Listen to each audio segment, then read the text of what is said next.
I have a lot going on in my life right now. Think I've met a couple genuinely evil people. In the past, I didn't used to think that evil people really existed. I used to think that maybe they just had psychological problems that caused them to act that way, and I would do anything to understand that behavior. I have since given up trying to understand that behavior because it makes me very insane.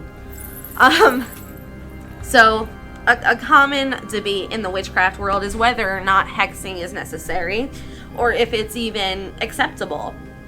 Personally, I think you can do whatever you want, and if anybody tries to tell you that you can't, then they're inviting more bad karma to themselves. There are some people out there, I don't know if you guys have ever seen Little Shop of Horrors, but at one point Seymour has to feed the plant, and he's obviously eating blood. That's the only thing he eats, and he needs more and more and more. And the plant says to him, there are some people that deserve to die, so this shouldn't be hard for you.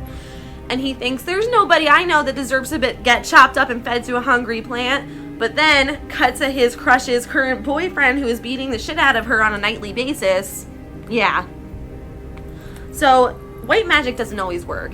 If you need to protect your family, sometimes you have to go to the measures that your opponent is going to. Otherwise, they're just going to keep viewing you as this little bug and keep kicking you. I mean, it's not for everyone, but I'm just saying, I think we should give it a little bit more thought before we dismiss everybody who does these things as evil or immoral, or before we start preaching about threefold and love and light and everything like that. I am a Reiki healer. I understand love and light. It's just that you cannot use it all the time. That's not to say you should go around willy-nilly hexing everybody because your neighbor parked in your spot. That's absolutely not it.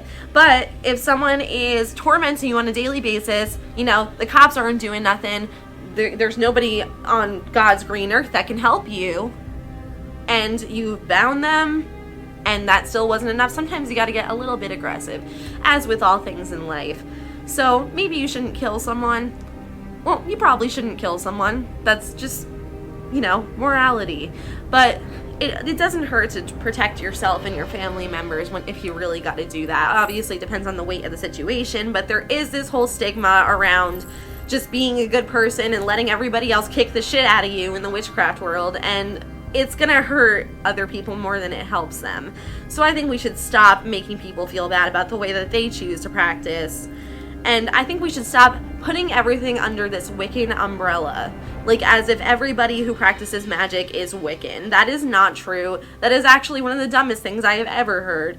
And I see it everywhere. Everyone's like, oh my god, it's a Wiccan. But no, Wiccan is a very specific set of rules. Not everyone follows the same. And just because someone is a Wiccan does not make them a witch. And just because someone is a witch does not make them a Wiccan. Yeah. So, that's it from me today. I hope you like my hair. I didn't brush it this morning. I don't really like to brush it. I like to just tease it and make it look so big that people cross the street when I'm walking up to them. Thank you. This has been Barby.